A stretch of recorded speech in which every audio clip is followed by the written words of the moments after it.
Hi, boys and girls. I'm Bob Weide, and this is Trailers from Hell. They say you never forget your first love, and if I'm any judge of horseflesh, that's true. I saw my first Marx Brothers movie on TV in 8th grade, and nothing was ever the same after that. I became absolutely obsessed with them. Some of my most enduring friendships to this day were initially based on a mutual love of the Marx Brothers.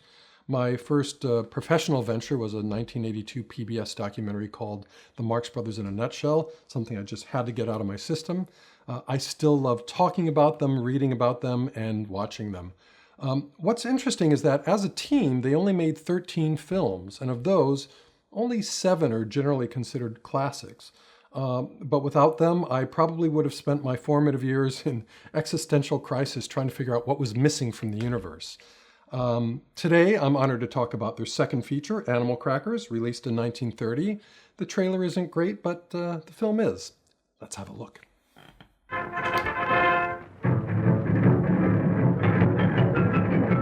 Like many of their comic contemporaries, the Marx Brothers started in vaudeville, but by the mid-1920s, they were huge Broadway stars in shows written specifically for them, including The Coconuts and Animal Crackers, both adapted as films and shot at Astoria Studios in New York for Paramount. In Animal Crackers, Groucho plays one of his most beloved characters, African explorer Captain Jeffrey T. Spaulding. The T stands for Edgar. Both of these shows were written by George S. Kaufman, the most respected comedy writer on Broadway, and Maury Riskin, who would adapt both screenplays. As memorable as anything in the film is Groucho's double introductory theme, Hello, I Must Be Going, and Hooray for Captain Spaulding, written by Burt Kalmar and Harry Ruby, who would continue to write music and screenplays for the brothers. This trailer spends a fair amount of time highlighting Chico's piano playing and Harpo's harp solo.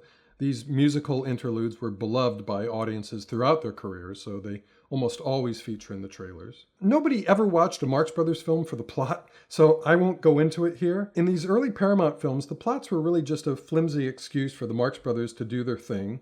But dropping these 3 zany nihilists, plus Zeppo, into high society was the genius of George Kaufman, as was making a comic foil of Margaret Dumont, who plays the wealthy society matron in more than half of the brothers' films. Groucho would often refer to her as the 5th Marx brother. Hi. Take the professor's hat and coat. And send for the fumigators. Oh, my Bonjour, goodness. bonjour de la bonne Say, don't you see there are ladies present? What do you think this is? Put that hat down, will you? What do you do there? Get out of here.